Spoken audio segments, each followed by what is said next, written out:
Қатын құмар шалдың ақыры. Нұрбек Бекбау. Иә, ол кісі біздің көшенің басында тұратын.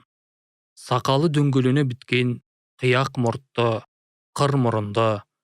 Қысқасы түрі киноға сұранып ақ тұр. Өзінің мач екенін қу бәле білетін.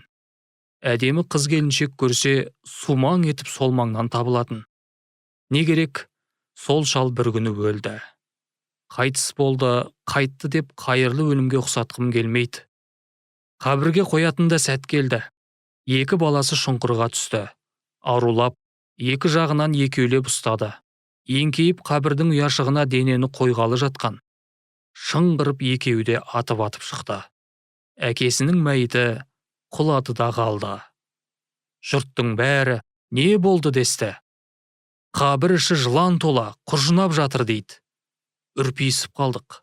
Бір уақытта қабірге молда түсті. Күбірлеп жатыр. Еміс-еміс естігенім, әй қабір иелері, мәйітті қинау сендердің міндеттерің. Біздің міндет жерге тапсыру. Орындауға рұқсат беріңдер. Кейін молда айтады.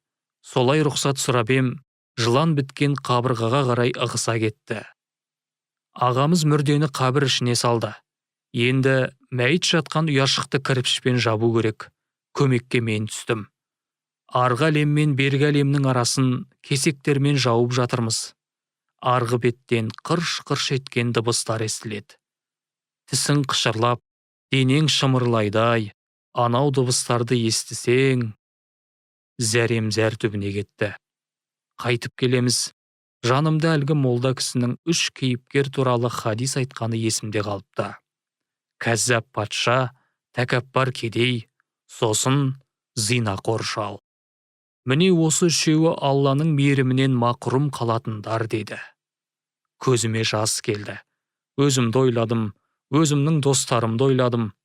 Көбіміз үйленгенше қызға барып қалайық деп жүреміз. Үйленеді. Көзді ала бере жеңіл жүрісін қоймайды. 40-қа келгенде қоям дегені сылтау болып қалады. Ақыры хадистегідей зинақор шал болады. Ал оған енді хадистің үкімі жүреді. Ойнастың жазасын тек қабір мен ақыретте татпайды екенбіз. Осы өмірде де трихоманияз, гарднереллес, мерез деген ақшаға емдеуге болар бәлекеттерді қойш. Ақшаға сатып ала алмайтындай дүниеңді бұзасың. Ол өзіңнен кейінгі ұрпағың.